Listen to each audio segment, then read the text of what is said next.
영국 공영방송 BBC가 기밀로 분류하려 탔던 한국 관련 영상 하나가 유출되면서 전 세계가 충격에 빠졌습니다.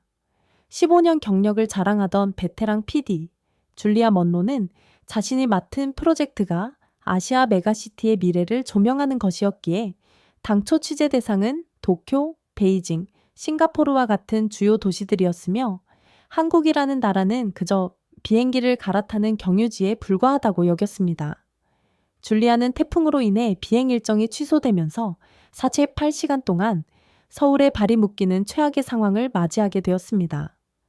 이런 삼류 도시에 머물러야 하다니 그녀에게 서울은 그저 지루하고 별 볼 일 없는 곳이었습니다. 도쿄에서의 취재는 시부야 스크램블 교차로의 완벽한 질서, 신칸센의 정확성, 긴자거리의 세련됨 등 모든 면에서 그녀의 예상대로였기에 그녀는 역시 아시아의 진정한 선진국은 일본이라고 만족스럽게 중얼거렸습니다.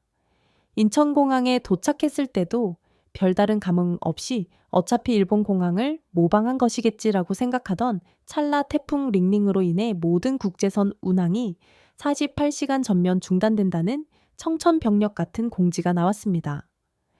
줄리아는 당황하여 항공사 직원에게 달려가 항의했지만 안전상의 이유로 다른 방도는 없었으며 시내 호텔을 무료로 제공받는 것으로 상황이 정리되었습니다. 그녀는 이 시시한 경유지에서 이틀이라는 귀중한 시간을 낭비해야 한다는 사실에 계속해서 불만을 터뜨렸습니다. 공항에서 시내로 향하는 버스 안에서 그녀는 도쿄만으로도 충분한데 왜 이런 외곽 국가까지 들러야 하는가라며 투덜거렸고 옆자리에 앉은 한국계 영국인인 이서윤 씨가 조심스럽게 말을 걸어왔습니다.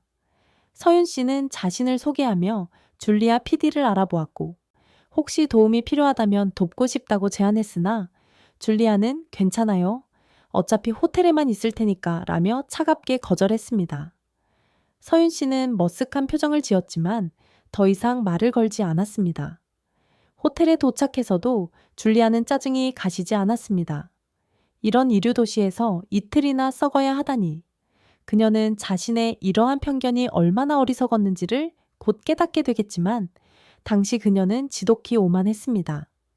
줄리아는 BBC 본부의 나이젤 벤트리 국장에게 전화를 걸어 태풍 때문에 한국에 갇혔다고 보고했습니다. 나이젤 국장은 한국, 거기서 뭘 하는데? 그럼 관광이나 하고 와, 어차피 한국은 별 볼 일 없는 곳이니까 라고 말했고 줄리아는 자신의 편견이 옳다는 확신을 얻었습니다. 저녁이 되자 태풍의 영향으로 호텔 와이파이가 끊겼고 베이징 인터뷰 자료를 정리해야 했던 줄리아는 인터넷 사용이 불가능해지자 극심한 답답함을 느꼈습니다. 결국 그녀는 근처 카페에서 와이파이를 사용하기 위해 밖으로 나섰습니다. 습한 공기가 그녀의 얼굴을 때렸고 그녀는 런던이 그립다며 한숨을 쉬었습니다. 그런데 이상한 광경이 펼쳐졌습니다. 밤 10시가 훨씬 넘었음에도 거리에 사람들이 많았고 특히 여성들이 혼자서 거리를 걷고 있었습니다. 이는 런던에서는 상상조차 할 수 없는 일이었습니다. 뭐지? 이곳은 밤에도 안전한가? 카페를 찾아 걷다가 우연히 버스 정류장에 멈춰 섰는데 마침 심야버스가 도착했습니다. 잠깐의 호기심으로 버스에 올라탔고 바로 그 안에서 그녀의 뿌리 깊은 편견이 흔들리기 시작했습니다. 버스에 탑승하자마자 한 할아버지가 교통카드를 찍으려 했으나 잔액 부족으로 삐빅 소리가 났습니다. 할아버지가 아이고 충전하는 걸 깜빡했네 라고 말하자 바로 뒤에 있던 젊은 남성이 자연스럽게 자신의 카드를 대신 찍어주었습니다. 제가 해드릴게요 어르신. 할아버지가 아니야 괜찮아. 내릴 때 현금으로 줄게 라고 했지만 젊은 남성은 에이 됐어요. 그냥 가세요 라며 사양했습니다. 더 놀라운 것은 주변 승객들의 반응이었습니다.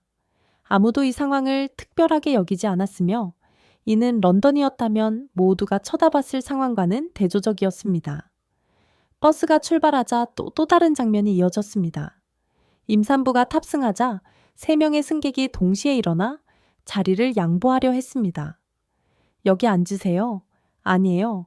여기가 더 편할 거예요. 라며 서로가 더 편안한 자리를 권했습니다.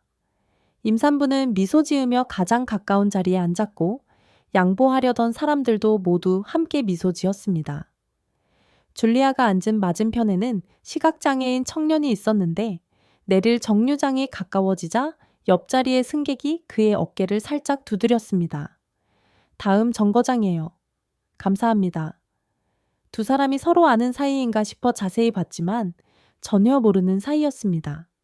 버스에서 내려 택시를 잡으려고 서 있을 때 한 택시가 멈췄으나 뒷좌석에 이미 손님이 타고 있었습니다. 합승인가? 자세히 보니 승객은 시각장애인이었습니다. 택시기사는 창문을 내리고 말했습니다. 죄송해요. 이분 댁까지 모셔다 드리고 있어서요. 돈은 안 받고 가는 길이라. 줄리아가 충격받은 표정을 짓자 기사 아저씨는 웃으며 다른 택시 금방 올 거예요. 저기 저거 타세요. 라고 말했고 정말로 바로 다른 택시가 도착했습니다. 그 택시를 타고 호텔로 돌아가는 길에 줄리아는 기사에게 물었습니다. 아까 그 택시 정말 무료로 모셔다 드리는 건가요? 기사는 대수롭지 않게 대답했습니다. 아, 그거요? 가끔 그래요. 시각장애인 분들은 밤에 택시 잡기 어려워하시니까요. 줄리아는 회사 차원의 지원이 있는지 물었으나 기사는 무슨 지원이요? 그냥 우리가 알아서 하는 거죠. 라고 답했습니다. 그냥이라는 말이 줄리에게는 엄청난 충격이었습니다. 호텔 근처 편의점에 들렀을 때 또 하나의 장면을 목격했습니다. 아르바이트생이 유통기한이 임박한 도시락을 봉투에 담고 있었습니다. 폐기하는 것인가 생각했는데 그 아르바이트생은 가게 밖으로 나가 근처 벤치에 앉아있던 노숙자에게 조용히 그 도시락을 건네주었습니다. 아저씨, 이거 드세요? 고맙네, 젊은이. 다시 가게로 돌아온 아르바이트생에게 줄리아가 물었습니다. 방금 그거 가게 주인이 허락한 건가요? 네, 그냥 버릴 거니까 드리는 거예요. 주인 아주머니도 아세요. 돈 받고 파는 게 아니라. 에이, 어차피 버릴 건데 필요한 분이 드시는 게 낫죠. 그날 밤 자정 무렵 호텔 방으로 돌아온 줄리아는 처음으로 수첩을 꺼냈습니다. 그리고 서울의 밤, 시스템 없는 친절이라고 제목을 적었습니다. 도쿄에서는 모든 것이 시스템화되어 있어 정확하고 효율적이었지만 차가웠습니다. 그런데 서울은 달랐습니다. 겉으로는 체계가 없어 보였지만 그 안에 따뜻함이 있었습니다. 새벽 1시쯤 와이파이가 다시 연결되었지만 줄리아는 베이징 자료 정리 대신 오늘 목격한 장면들을 정리하기 시작했습니다. 왜 이들은 대가 없이 돕는가? 무엇이 이들을 움직이게 할까? 그때 이서윤 씨에게서 문자가 왔습니다. 혹시 내일 시간 되시면 제가 서울 구경 좀 시켜드릴까요? 어차피 하루 더 계시니까요. 처음에는 거절하려 했지만 오늘 본 것들이 계속 머릿속을 맴돌았습니다. 줄리아는 결국 답장했습니다. 좋아요. 몇 시에 만날까요? 새벽 5시는 어떠세요? 특별한 것을 보여드리고 싶어서요. 새벽 5시라니 대체 무슨 특별한 것이 있다는 것일까요? 런던에서 15년 동안 전 세계를 다니며 다큐멘터리를 찍었지만 오늘 같은 날은 처음이었습니다. 누구도 카메라를 의식하지 않았고 누구도 보상을 바라지 않고 그저 자연스럽게 서로를 도왔습니다. 이것이 한국인가? 창밖을 보니 여전히 사람들이 거리를 걷고 있었고 새벽 2시가 넘었는데도 편의점은 환하게 불을 밝히고 있었으며 배달 오토바이들이 쉴 새 없이 달렸습니다. 문득 런던은 밤 10시면 죽은 도시가 된다는 사실이 떠올랐고 그녀는 깨달았습니다. 서울은 24시간 살아있는 도시라는 것을. 그리고 단순한 깨어있음이 아니라 서로를 돌보며 깨어있다는 것이 다른 점이었습니다. 새벽 4시 반, 줄리아는 호텔을 나섰습니다. 공기는 여전히 습했지만 묘하게 상쾌했습니다. 서윤 씨는 약속 장소에 이미 와 있었습니다. 준비되셨어요? 지금부터 보실 것은 관광객에게는 절대 보이지 않는 진짜 서울입니다. 줄리아는 고개를 끄덕였고 그들은 종로의 좁은 골목으로 들어섰습니다. 종로 뒷골목에 들어서자 전혀 다른 세상이 펼쳐졌습니다. 허름한 간판들, 녹슨 철문, 갈라진 아스팔트. 줄리아가 여기가 특별한 곳이냐고 묻자 서윤 씨는 대답 대신 한 가게를 가리켰습니다. 미경댁 분식이라는 낡은 간판이 희미하게 빛나고 있었습니다. 새벽 5시임에도 가게 안에는 불이 켜져 있었고 김이 모락모락 피어오르고 있었습니다. 문을 열고 들어가자 놀라운 광경이 펼쳐졌습니다. 70대로 보이는 할머니가 커다란 솥에서 국물을 끓이고 있었고 한 소년이 그릇을 정리하고 있었습니다. 어서 와, 서윤아. 이분은? 제 친구예요, 할머니. 영국에서 왔어요. 영국? 워낙 먼 곳에서 왔네.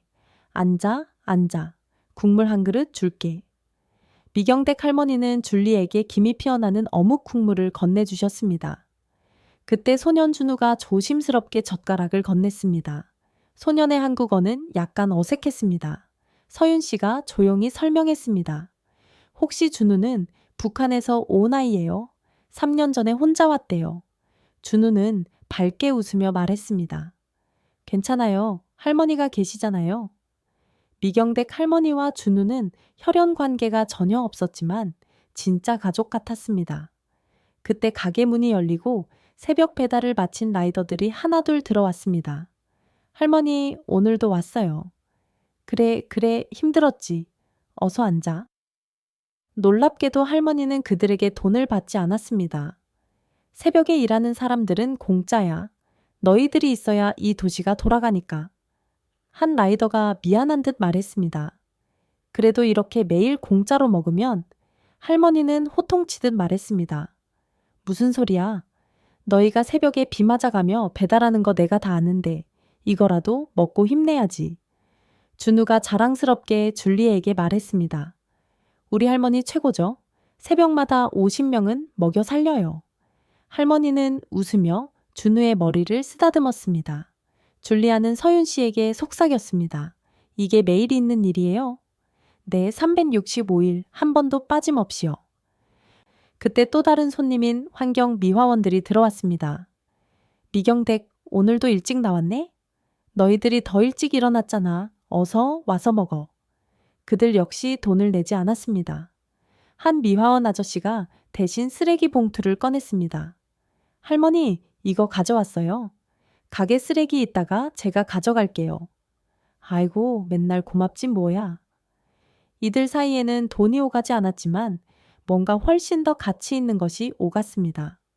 줄리아가 충격받은 표정으로 바라보자 한 라이더가 그녀에게 말을 걸었습니다. 외국분이신가 봐요.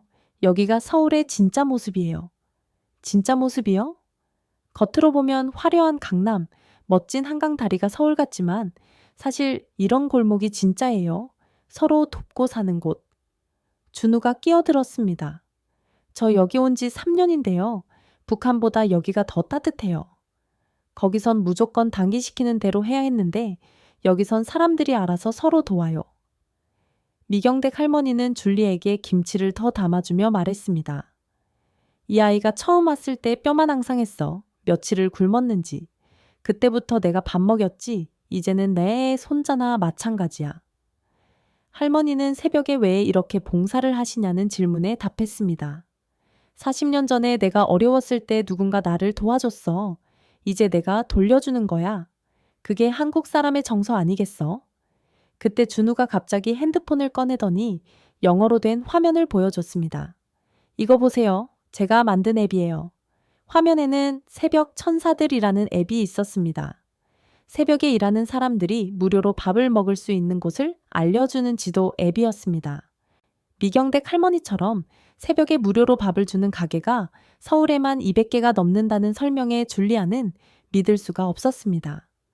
준우는 자신이 직접 다 찾아다녔으며 대부분 할머니들이 운영하며 옛날에 도움받았으니 이제 돌려준다는 비슷한 이유로 봉사를 한다고 했습니다. 서윤 씨가 설명을 덧붙였습니다. 이게 한국의 정이라는 거예요. 시스템으로는 설명할 수 없는 그냥 사람과 사람 사이의 끈. 미경댁 분식집을 나오면서 줄리아는 뒤를 돌아봤습니다. 작은 가게였지만 그 안에는 거대한 무언가가 있었습니다.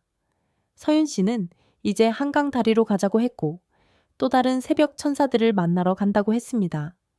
한강 다리에 도착했을 때는 새벽 6시였습니다. 다리 위에는 노란 조끼를 입은 사람들이 서 있었습니다. 저 사람들은 생명의 다리 지킴이들이에요. 자원봉사자들이죠. 한 지킴이 아저씨가 다리 난간을 바라보고 있는 젊은 여성에게 다가갔습니다.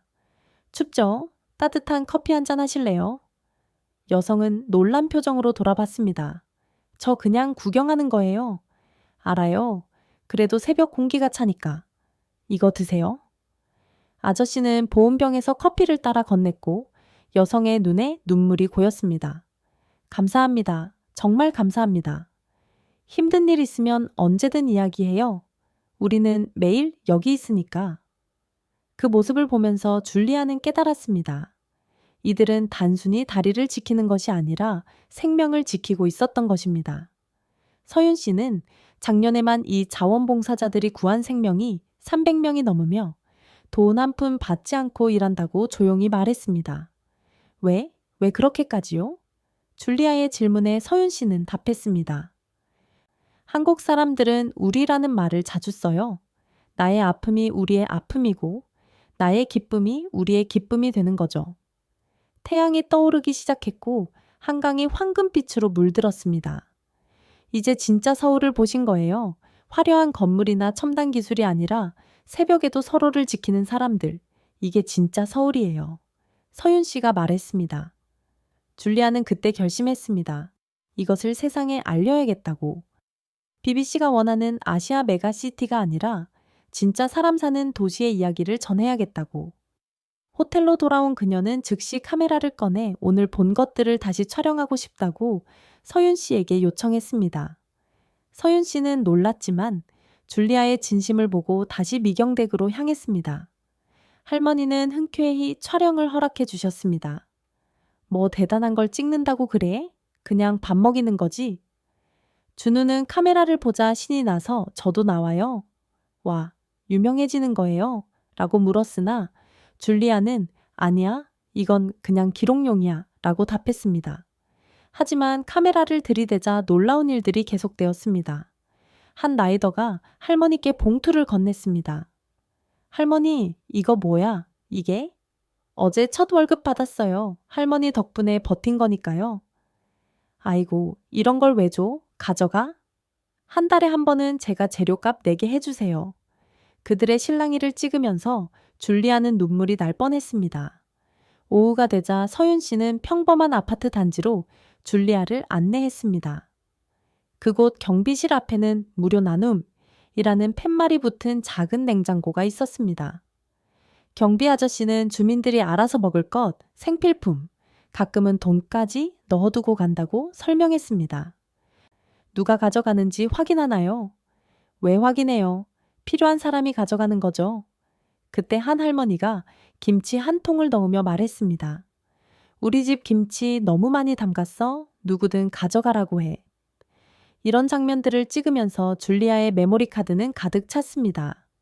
저녁 무렵 나이젤 국장과의 화상회의 요청이 왔습니다.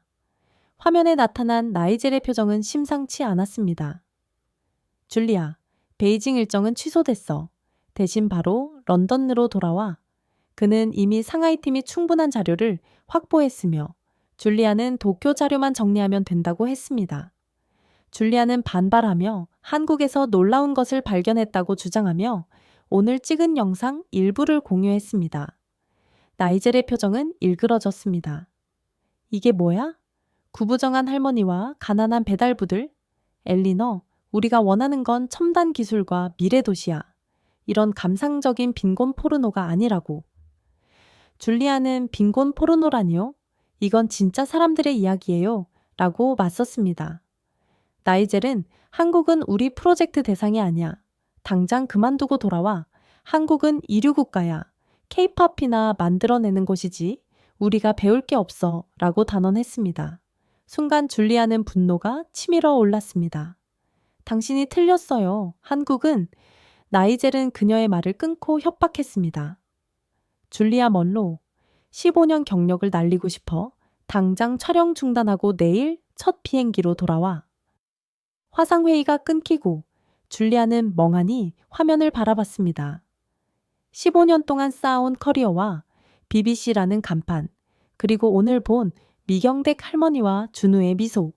그녀는 서윤 씨에게 전화를 걸었습니다. 내일도 촬영 도와줄 수 있어요? 본부에서 뭐라고 하네요? 할 말이 있지만 전 계속할 거예요. 그날 밤 줄리아는 최후 통첩 이메일을 받았습니다.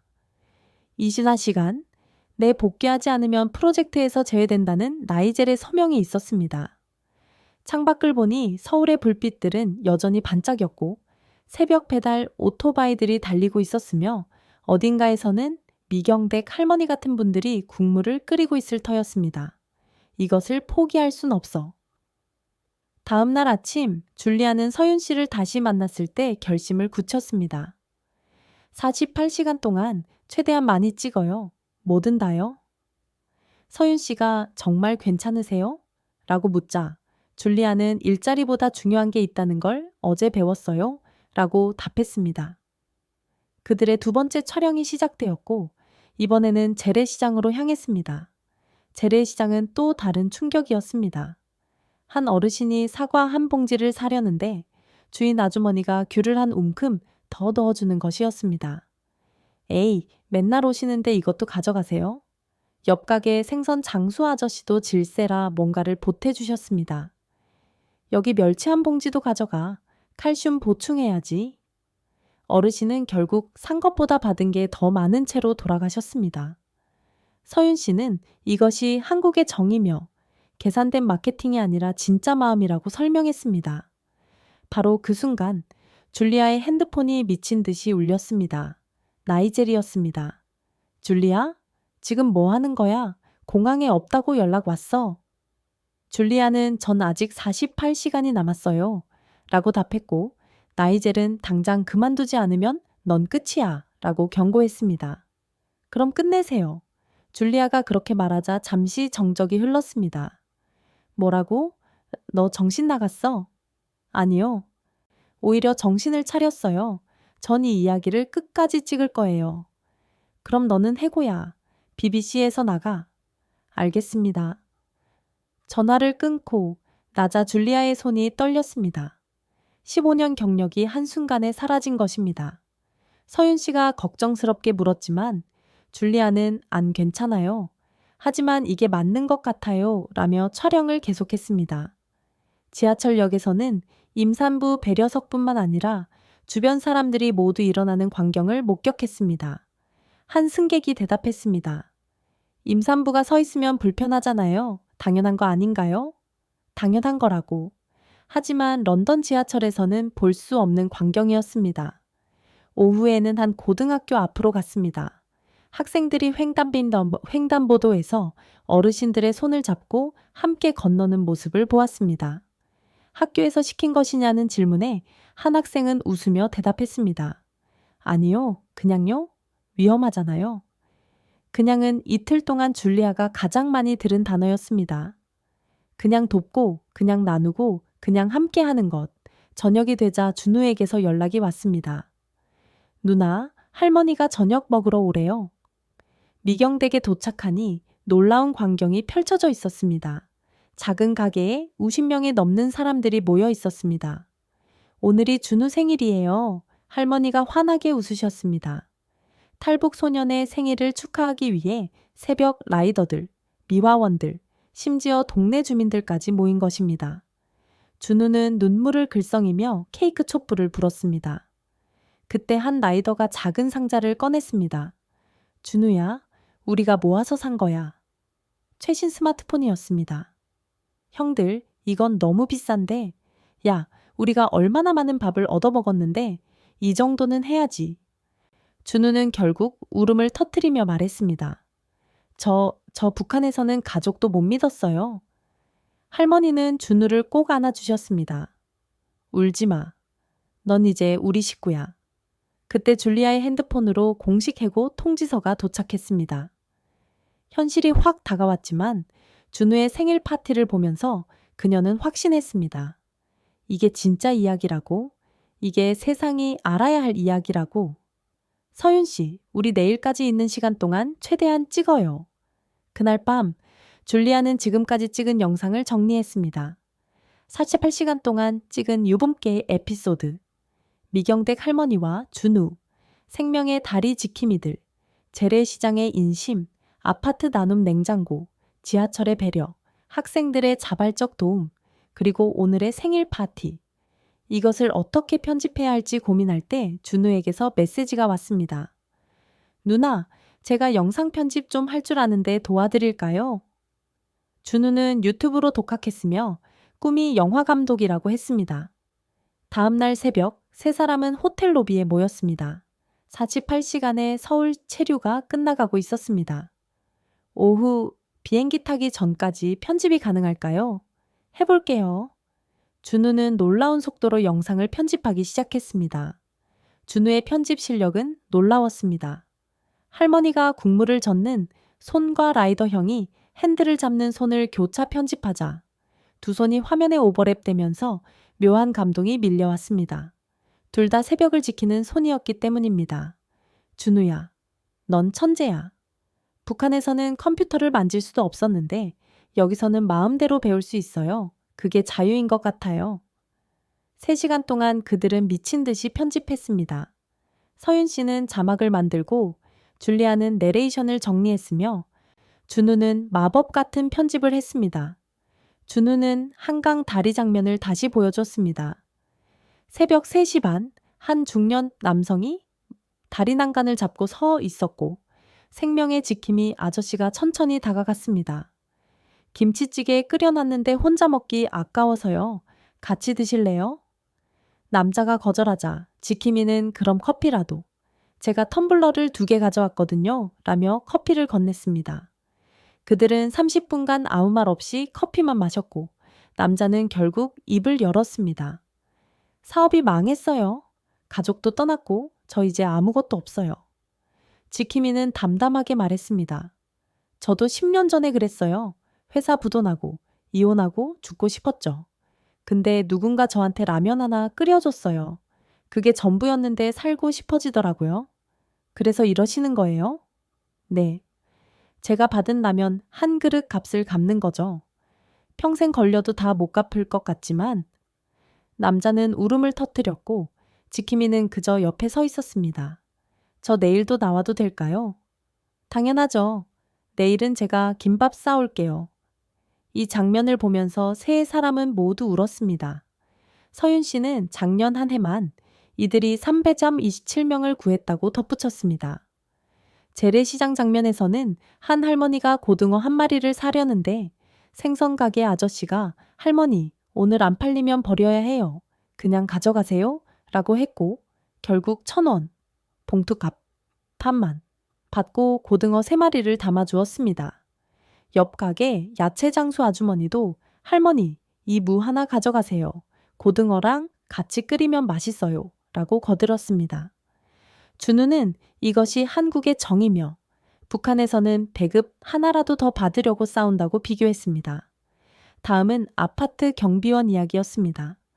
새벽 2시 순찰 중이던 경비 아저씨가 아기 우는 소리를 듣고 초인종을 눌렀습니다. 지쳐 보이던 젊은 엄마에게 경비 아저씨는 손주 키울 때 쓰던 작은 오르골을 건넸고 아기는 금세 잠들었습니다. 다음 날 엄마는 직접 만든 쿠키를 경비실에 가져와 감사 인사를 전했습니다. 이런 작은 나눔이 아파트 곳곳에서 일어나고 있었습니다. 그 다음 영상은 지하철 장면이었습니다. 출근 시간, 발달장애인 청년 주변으로 사람들이 작은 공간을 만들어 주었고 청년이 혼잣말을 했지만 아무도 짜증내지 않았습니다. 한 아저씨가 말을 걸어주고 내릴 역에선 여고생이 알려주었습니다. 한 외국인이 옆 사람에게 다들 청년을 아느냐고 묻자 옆 사람은 아니요. 그냥 도와주는 거죠 라고 답했습니다. 또 그냥이었습니다. 마지막 영상은 학교 앞 횡단보도였습니다.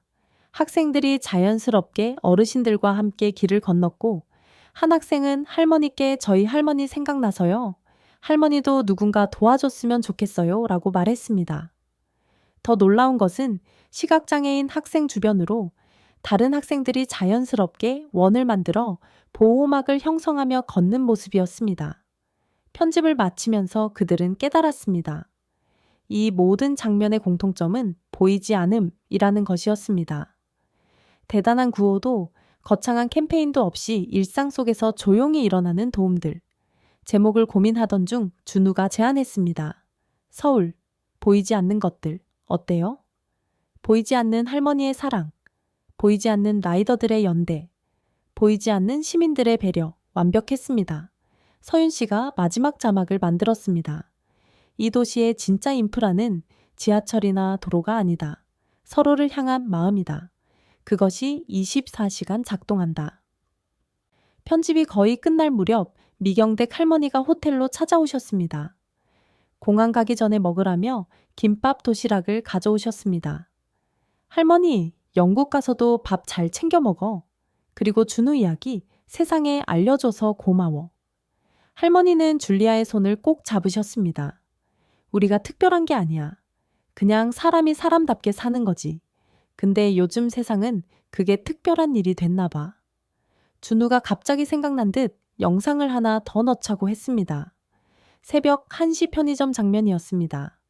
아르바이트생이 기한 지난 삼각김밥을 버리는 대신 깨끗한 봉투에 담아 노숙자에게 건네는 장면이었습니다. 아저씨, 이거 드세요. 날짜는 지났지만 아직 괜찮아요. 아르바이트생은 돌아섰다가 다시 돌아와 따뜻한 커피를 건넸습니다. 날 추우니까 이거 드시고 몸 녹이세요. 노숙자는 눈물을 글썽이며 젊은이 고마워 라고 했고, 아르바이트생은 저도 어려울 때 도움받았어요. 이제 제가 돌려드리는 거예요 라고 말했습니다. 준우는 저 아르바이트생 형도 탈북자이며 사람들이 도와줘서 지금은 대학도 다닌다고 설명했습니다. 이 모든 영상을 10분으로 압축하는 것은 어려웠지만 준우는 해냈습니다. 최종본을 보면서 세 사람은 다시 울었습니다. 이것은 단순한 다큐멘터리가 아니라 한 도시의 영혼을 담은 기록이었기 때문입니다. 공항 가는 버스를 기다리며 영상을 확인했습니다. 기술적으로는 완벽하지 않았지만 날것의 감동이 있었습니다. 줄리아는 일단 개인 채널에라도 올려야겠다고 생각했습니다. 그때 런던 언론사 편집장의 뜻밖의 전화가 왔습니다. 베니스로 출발하기 일주일 전 누군가 줄리아의 영상을 유튜브에 무단으로 올린 것입니다. BBC가 감춘 한국의 진실이라는 자극적인 제목으로 하루 만에 조회수 100만을 넘겼습니다. 댓글은 폭발적이었습니다. 이래서 BBC가 방송 안 한 거구나? 서구 언론의 편견이 얼마나 심한지 보여주는 사례. 가디언 편집장이 급하게 전화해 BBC가 저작권 소송을 준비하며 나이젤이 줄리아가 조작했다고 소문을 퍼뜨리고 있다고 전했습니다. 줄리아는 분노했습니다. 그때 준우에게서 영상통화가 왔습니다. 누나, 우리 할머니가 유명해졌어요. 미경댁에는 취재진들이 몰려와 있었습니다. 할머니는 조작이요? 내가 40년간 새벽마다 여기 있었는데 무슨 조작이야? 라며 당당하게 말씀하셨고, 라이더들도 우리가 증인이에요. 매일 새벽 무료로 밥 먹었어요. 라며 증언했습니다. 한국 언론들이 팩트체크에 나섰고 모든 것이 사실로 확인되었습니다. 나이젤의 음하에는 오히려 역효과를 낳았고 BBC의 편견이 적나라하게 드러났습니다. 하지만 나이젤은 포기하지 않고 베니스 영화제 조직위원회에 이 작품이 아시아에 대한 오리엔탈리즘적 환상이라는 내용의 편지를 보냈습니다. 그때 뜻밖의 인물들이 줄리아를 도왔습니다. 일본의 유명 감독 고레에다 히로카즈는 이것은 환상이 아니라 우리가 잃어버린 것을 한국이 지키고 있다는 증거라고 지지했고, 프랑스의 안예스 바르다 감독도 진정한 다큐멘터리는 권력이 감추려는 진실을 드러내는 것이라며 성명을 댔습니다. 베니스로 떠나는 날 인천공항에는 미경댁 식구들이 나와 있었습니다. 라이더 형들은 서울의 새벽을 세계에 알려주세요 라는 현수막을 들었고, 준우는 자신이 만든 I am from my 경댁 이라고 영어로 쓰인 티셔츠를 입고 있었습니다. 누나, 이거 입고 레드카펫 걸어요. 베니스에 도착했을 때 한국 교민 수백 명이 공항에 나와 줄리에게 감사하다고 환호했습니다. 30년 전 이민을 온 한 교민은 당신 영상 보고 처음으로 한국이 자랑스러웠어요 라고 말했습니다. 영화제 전날 나이젤이 베니스에 나타나 상영을 취소하고 사과하라고 종용했습니다. 줄리아가 해고 후 개인적으로 만든 영상이라고 반박하자 나이젤은 언론계가 얼마나 좁은지 아느냐고 위협했습니다. 그때 서윤 씨가 나타나 놀라운 사실을 밝혔습니다. 나이젤 벤트릭 씨, 사실 전 한국 정부 소속입니다. 서윤 씨는 처음에는 줄리아를 감시하려 했지만 그녀의 진심을 보고 돕기로 했다며 나이젤의 공작을 전부 기록했으며 한국 정부가 공식 항의할 것이라고 경고했습니다. 나이젤은 당황해서 자리를 떴습니다. 베니스 영화제 상영관, 500석 규모의 극장이 가득 찼습니다. 상영 직전 준우는 떨린다고 했고 줄리아는 할머니가 진실은 언제나 이긴다고 하셨다고 격려했습니다. 영화가 시작되고 새벽 4시 비경대게 김이 피어오르는 첫 장면이 나왔습니다. 할머니의 내레이션. 나는 특별한 사람이 아니에요. 그냥 밥 좀 나눠 먹는 할머니죠. 그리고 준우의 목소리. 하지만 그 밥 한 그릇이 제 생명을 살렸어요. 극장에는 정적이 흘렀습니다. 5분이 지났을 때 이탈리아 기자가 마마미아 이게 실화라고 라고 중얼거렸습니다. 생명의 다리 지킴이 장면에서는 숨소리조차 들리지 않았습니다. 커피를 건네는 장면에서 관객석 여기저기서 코를 훌쩍였고 스페인 기자는 손수건을 꺼냈습니다. 이건 연출이 아니라 진짜 맞아? 지하철 임산부 배려 장면에서는 첫 박수가 나왔습니다.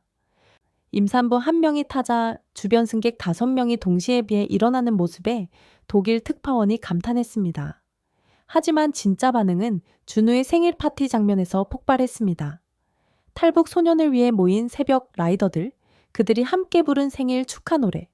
라이더들이 모아서 사준 최신 스마트폰을 받고 우는 준우. 형들, 저 북한에서는 가족도 못 믿었어요. 이 장면에서 극장 전체가 흐느낌으로 가득 찼습니다.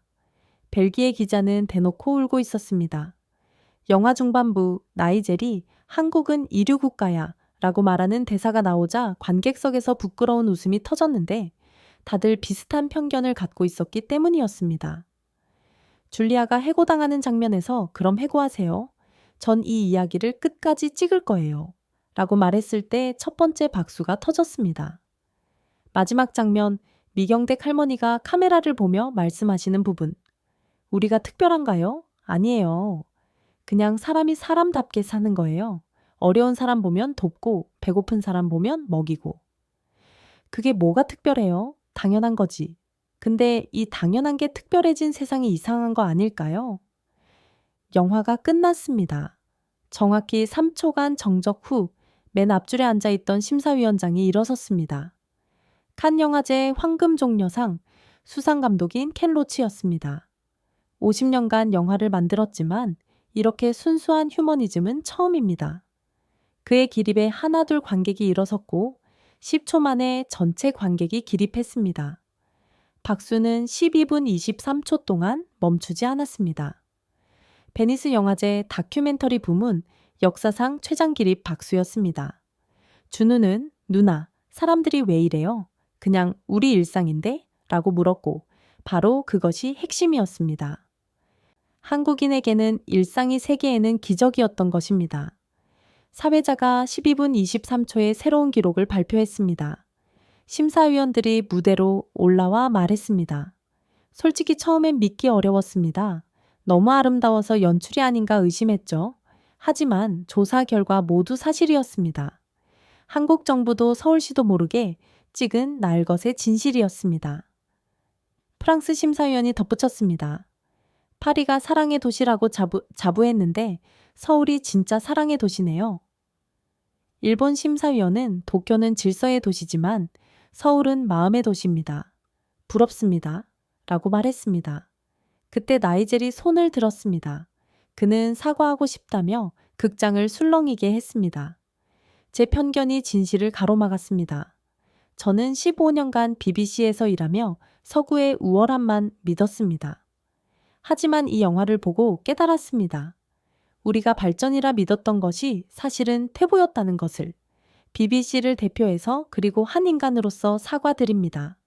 그의 눈에는 눈물이 고여 있었고 관객들은 편견을 인정하는 용기에 박수를 보냈습니다. 시상식, 베니스 영화제 다큐멘터리 부문 대상, 서울, 보이지 않는 것들, 감독 줄리아 먼로, 트로피를 받으며 줄리아는 말했습니다. 이 상은 제 것이 아닙니다. 매일 새벽 국을 끓이는 미경댁 할머니, 생명을 지키는 다리 위의 천사들, 그리고 서로를 돌보는 모든 한국인들의 것입니다. 저는 그저 목격자일 뿐입니다. 나이젤에게는 해고 덕분에 이 영화를 만들 수 있었다며 감사를 표했고 모두가 웃었습니다.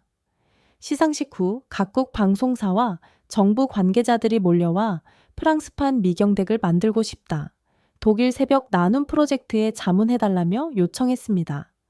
한 러시아 기자의 말이 인상적이었습니다. 우리는 냉전 시대의 한국을 무시했어요. 작은 나라, 분단 국가라고요.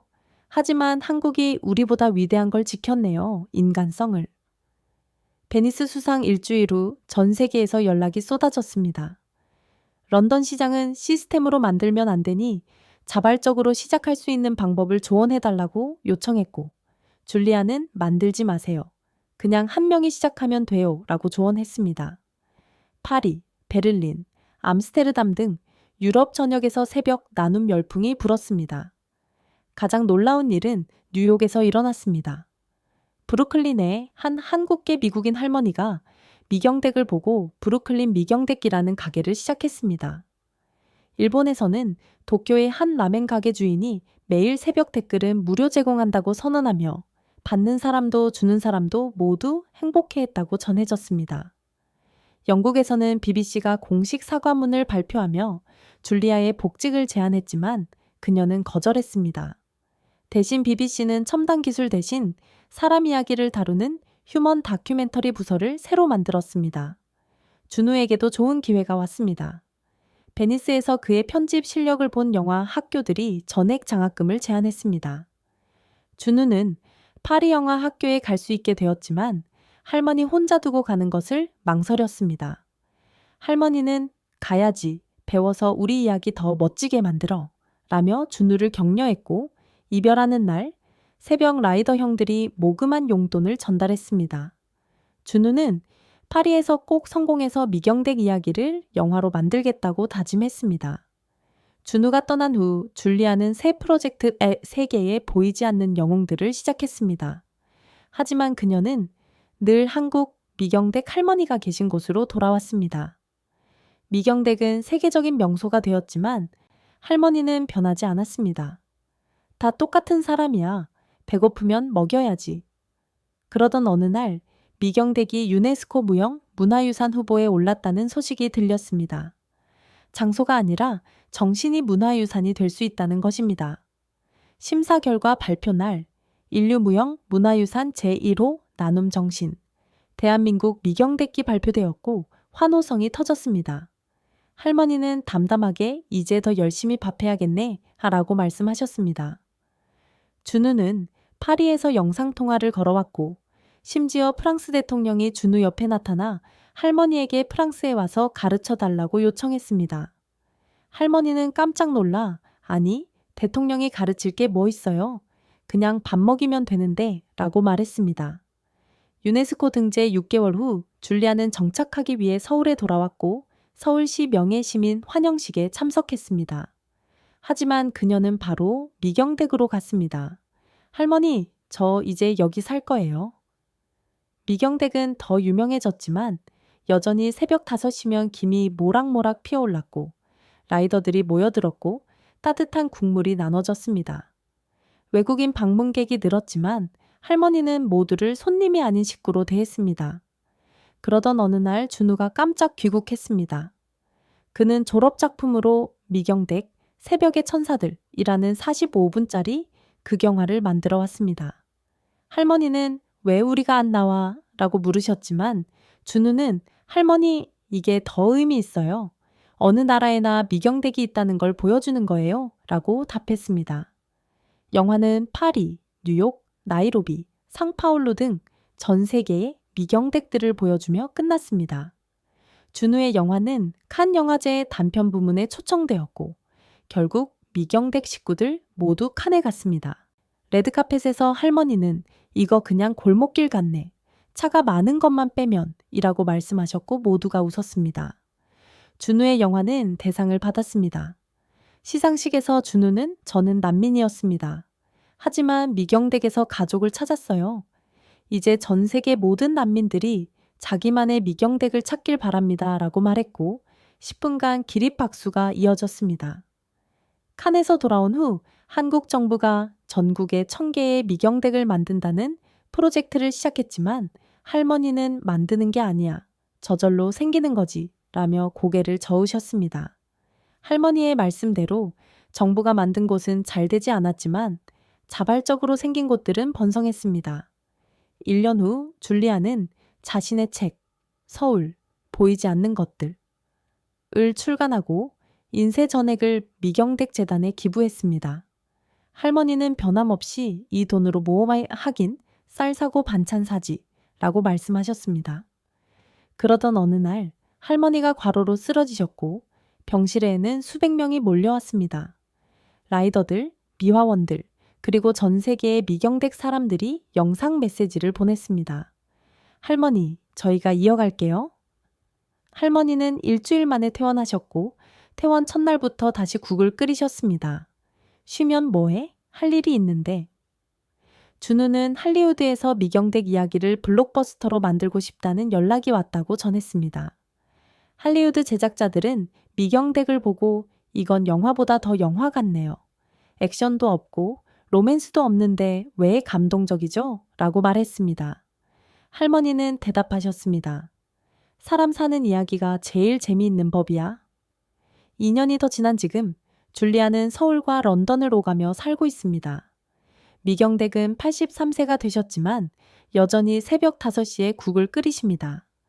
준우는 이제 신인 감독이 되었고 혜원 씨는 문화체육관광부에서 한국의 정 알리기 프로젝트를 총괄하고 있습니다.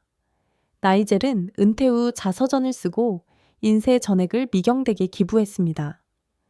줄리아는 여전히 보이지 않는 것들을 찾아다니고 있으며 최근에는 한국인 엔지니어들이 새벽마다 무료 코딩 교육을 하는 디지털 미경댁을 발견했습니다. 오늘도 줄리아는 미경댁에서 된장찌개를 먹으며 이 글을 씁니다. 할머니에게 이제 서울이 경유지가 아니에요 라고 말하자 할머니는 그래? 그럼 뭔데? 라고 물으셨습니다. 출발점이에요. 모든 좋은 것들에 대한. 할머니는 말 참 이쁘게 한다며 웃으셨습니다. 창밖을 보니 동이 트고 새벽 배달 라이더들이 들어옵니다. 할머니, 오늘도 왔어요. 그래, 춥지. 어서 들어와. 이것이 서울입니다. 24시간 깨어있는 도시가 아니라 24시간 서로를 돌보는 도시. 줄리아는 48시간의 강제 체류로 이곳을 발견했지만 이제는 평생 머물고 싶은 곳이 되었습니다. 준우는 태블릿으로 전 세계 미경댁 지도를 보여주었습니다. 빨간 점이 1081mm. 줄리아는 깨달았습니다. 서울은 그녀에게 경유지로 시작했지만 이제는 그녀 인생의 중심이 되었고 서울이 그녀에게 가르쳐준 것은 우리가 서로를 돌본다면, 그냥 돕는다면 모든 곳이 누군가에게는 미경댁이 될 수 있다는 진실이었습니다. BBC가 숨기려 했던 한국의 진실, 48시간 만에 15년 경력 PD의 삶을 변화시킨 서울의 새벽 이야기, 줄리아 먼로가 직접 들려드린 이 경험이 어떠셨나요? 여러분, 주변에도 미경댁처럼 조용히 새벽을 지키는 보이지 않는 영웅들이 있을 것입니다. 그들의 이야기를 댓글로 공유해 주시고 이 영상이 더 많은 사람에게 도달할 수 있도록 좋아요와 구독을 부탁드립니다. 무엇보다 이 따뜻한 진실을 널리 알리기 위해 이 영상을 꼭 공유해 주세요. 우리는 특별합니다. 감사합니다.